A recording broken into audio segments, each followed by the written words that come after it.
Animal Emergency goes behind the scenes at some of the most sophisticated veterinarian clinics in Singapore, revealing the dedicated work of these medical professionals as they save the lives of Singapore's cherished animals. On this episode of Animal Emergency, Dr. Lai does his best to fix a poodle with a badly broken jaw. The whole jaw just snapped in half. And for Dr. Wu, immediate action is required to save a badly damaged cat. At the Singapore Zoo, a young elephant struggles to walk and gets treatment for a chronic condition.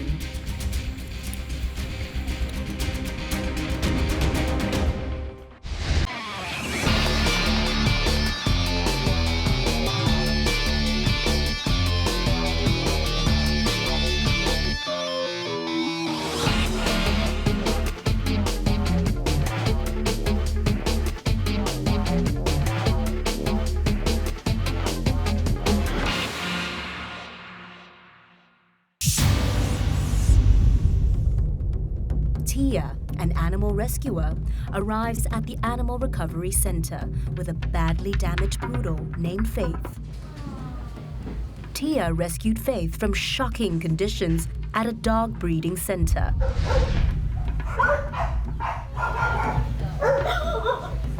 They are basically caged up their whole life, so with minimum nutrition. So usually they are fed with white rice only, and no love at all. So before we took her out from the breeder, she has never seen sunlight at all. Due to terrible living conditions, poor hygiene, and the lack of medical care, Faith is suffering from a broken jaw. Starving and malnourished, she is only able to lap up soft food with her tongue. This dog, she's been abused all her life. She never had any care, dental care. They were just using it for breeding. The infected molars infected the bone. One day she was chewing on something, I guess. The whole jaw just snapped in half. Tia hopes that Dr. Lai will be able to save Faith and give her a new lease of life. We need to plan the surgery in the near future, probably in the next couple of weeks. We need to work out what we're going to do. There are going to be at least 2 or 3 minor surgeries. So there's no reason why we shouldn't try and help this dog. I mean, at least give it a chance.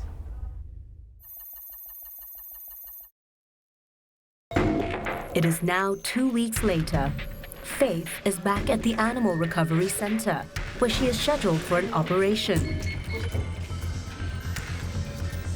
The veterinary nurses prep Faith for a very intense surgery.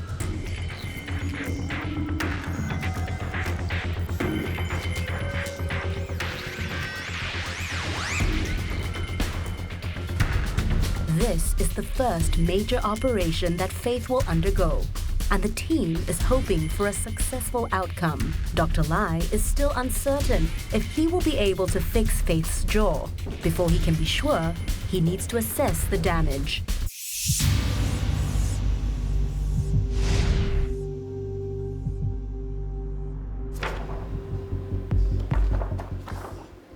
It's going to be a bit of a nightmare. There's very little bone there. So we'll have to do some bridging, a special plate, screws, and we need to do bone grafting, and we're going to put some stem cells in there.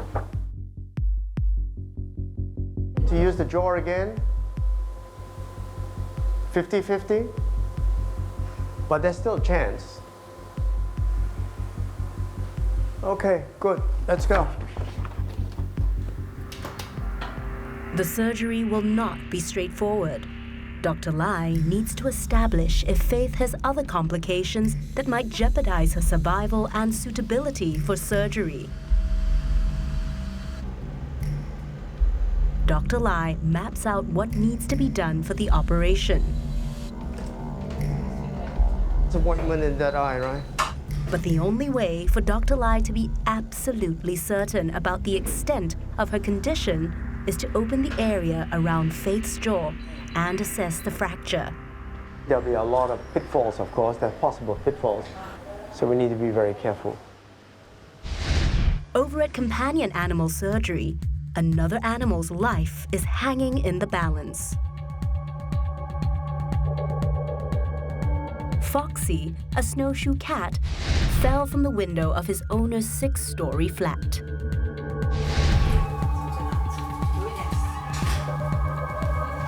You okay? You alright? The resident vet, Dr. Wu, suspects Foxy is suffering from multiple fractures.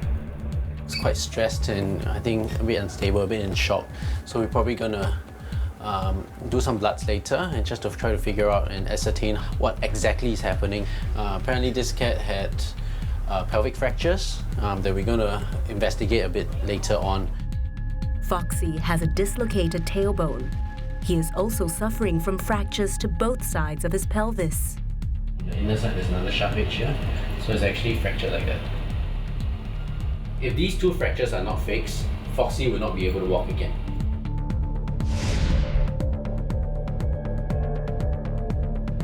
If this is not addressed quickly, his nerves will be further damaged.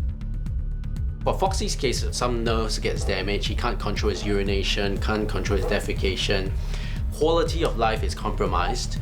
Then I would say, yeah, there's always a thing that we can do called euthanasia. Euthanasia means putting an animal to sleep and letting them go peacefully. It can't be taken lightly, you know.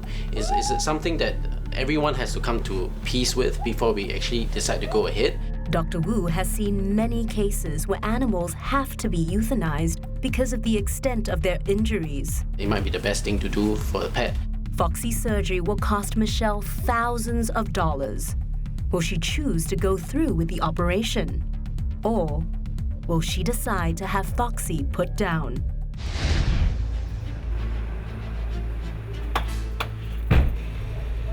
Over at the Singapore Zoo, Yeah, I'm on my way to the elephant. one of the vets has been summoned to attend to a medical call.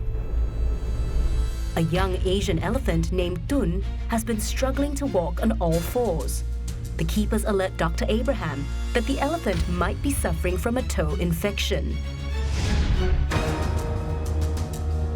Dun had having problems more than 3 years, and her problem, like when she was 1 year, she will recover, and next year she will come back again.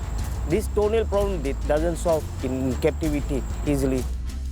Elephants are very prone to feet infection in captivity because of the artificial substrate that we use, because of the artificial conditions, the lack of exercise, things like that.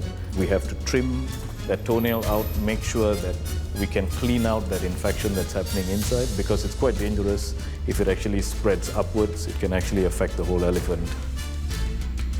Elephants' feet are very prone to injury. Although it may seem a small matter at this stage, the vets have to intervene and take immediate action on Dun. Foot infections on elephants are a very serious issue, and if untreated, can lead to dire consequences. These guys are quite sensitive, these elephants, so everything that we do, we try to do it as quietly as possible. A routine examination is carried out to make sure Dun's vitals are all okay, starting with a blood pressure check from her tail. Blood pressure is usually taken at the same level as the heart.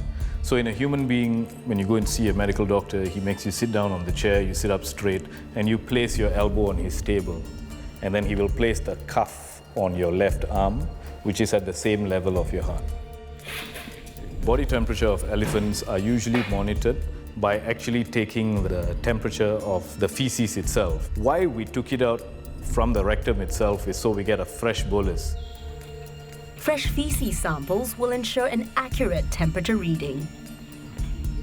Elephants being wild animals, and wild animals are animals that need to survive, they mask their illnesses really well, and sometimes we only pick up things when it's too late.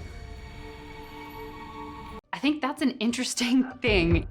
This one piece will make 52 layers. Watch on mobile devices or the big screen, all for free. No subscription required. Download Veely now. Dun is not normally chained. It's just a precaution while she attends her visit with the doctor. It's now time for Dun to receive much-needed treatment on her infected toe. To assess what's going on inside the nail, we have to, what we call debride quite a bit of that nail. Only then we can actually see what's going on inside. The keepers are watchful, just in case Tun gets overly excited. An operation like this requires at least 2 assistants to distract the wild animal. It's important to take care when working with such large animals, as each year, hundreds of people are accidentally injured by angry and stressed elephants. Elephants can damage everything. They don't intend to hurt you, but that's how a lot of accidents happen.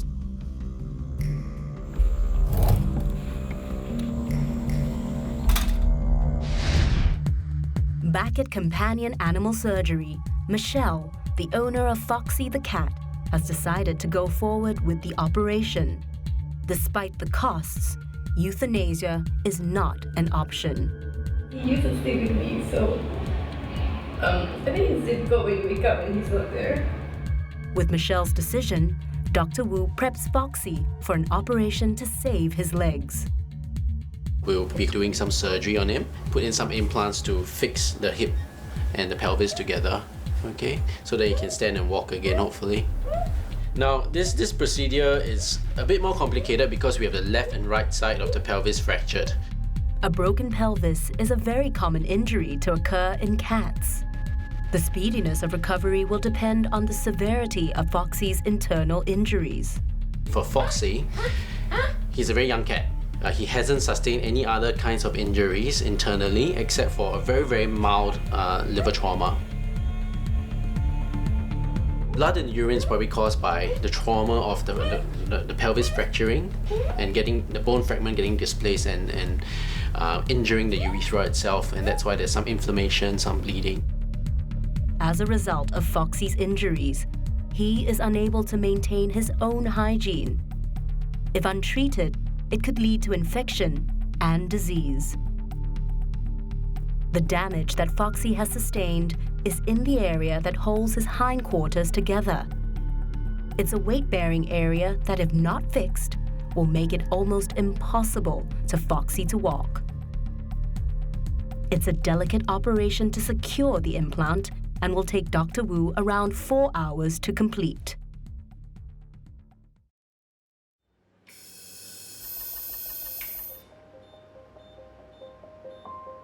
Meanwhile, back at the Animal Recovery Clinic, Dr. Lai and his team are ready for Faith's jaw reconstruction surgery. This surgery will require the doctor to secure metal implants to Faith's jaw. Disease and infection have caused her jawbones to erode. Dr. Lai hopes that there's enough bone to screw in the implants. Faith now begins her 6-hour-long operation.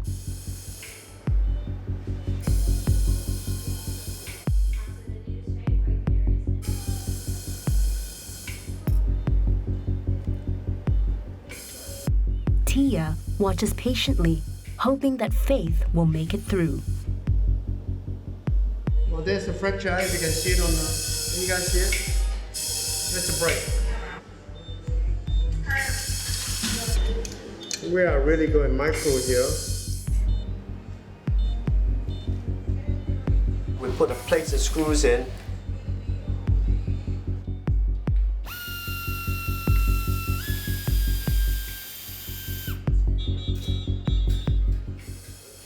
We put a screw in there, the whole thing would just shatter, but it didn't. There was enough bone to put the screws on. We're very lucky. One side of Faith's jaw is fixed. Now it's time for Dr. Lai to work on the other side. Next one is a multiple fracture. The next one is not so simple, huh? No. I think we changed place. This is a bad one. Dr. Lai stumbles onto a problem he hoped to avoid. There just isn't enough bone on this side of Faith's jaw. This one has an oblique fracture. She's badly infected. Because I guess that's partly due to 2 reasons. One, due to ongoing infection, and secondly, due to probably calcium deficiency. If the bone is not strong enough to hold the screws and implants together, they could break during the recovery period. Dr. Lai has a solution. We're drawing up some stem cells, and then we're going to inject some into the previous fracture site. I'm going to keep the balance and inject it into this site when I'm finished. If I can stabilize this even 70%, it should be very stable. Stem cells are injected into the jaw. The good cells will then replace the bad cells in the jaw and thus, in time, strengthen the bone and cartilage. We're going to put the rest of this stem cell into this fracture site.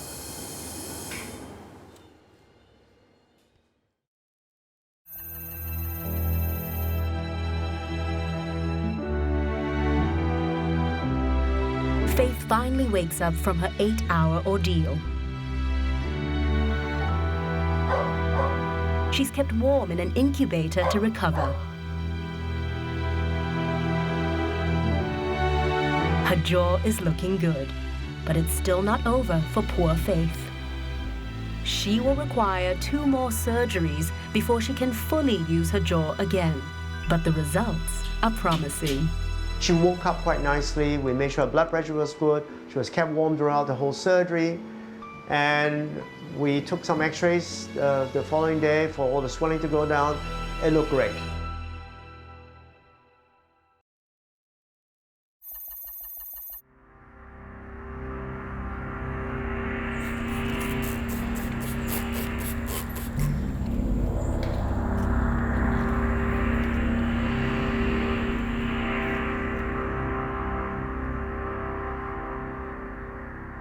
For Dun the elephant, the infected part of the toenail has finally been removed, and the keepers are relieved.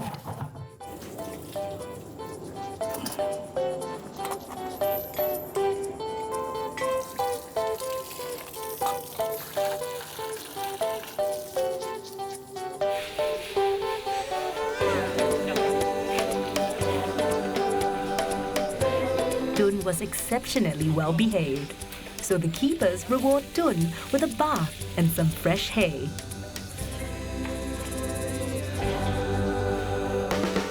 So it's a form of a conditioning where they know that, okay, he does all this to me, but I still get a reward at the end of the day. So it's a positive thing. It becomes very positive, so they don't hate the veterinarians. They do, but they don't hate us that much.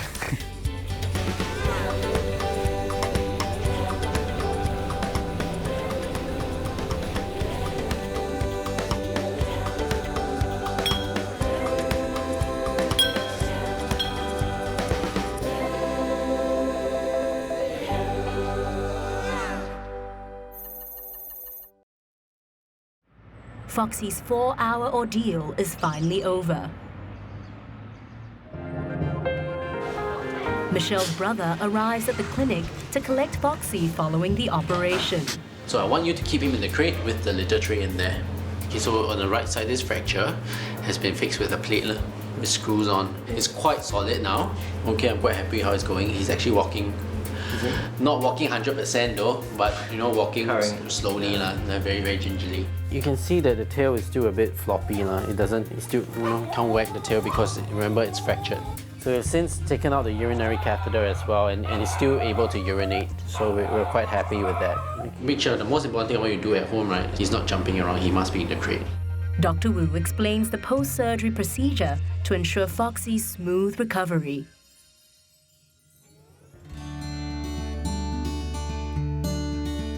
It's been tough for Foxy and very taxing on owner Michelle.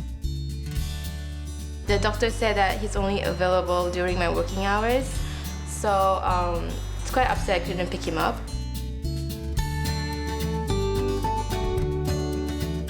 It's definitely a pinch, but as long as he's home and he's running, then it's okay. The owner has to be well sure that the cat doesn't jump around. If not, the implants might get displaced. The fracture might come back and make sure the painkillers are up. Make sure the cat gets proper physiotherapy and well confined, not jumping around in the house, jumping up and down couches, because if not, all our hard work will be gone down the drain. Life at a veterinary clinic is never dull. The skilled medical staff are constantly dealing with emergency situations that require immediate diagnosis. For Faith the poodle and Foxy the cat, The hard work and dedication of the veterinary teams have ensured them a new lease on life. We often use pain as a reason to put an animal down. When you kill an animal, you're taking away its life. And the most precious thing for human and animal is its life. No animal will tell you, excuse me, I think I want to die. Humans might, but animals don't.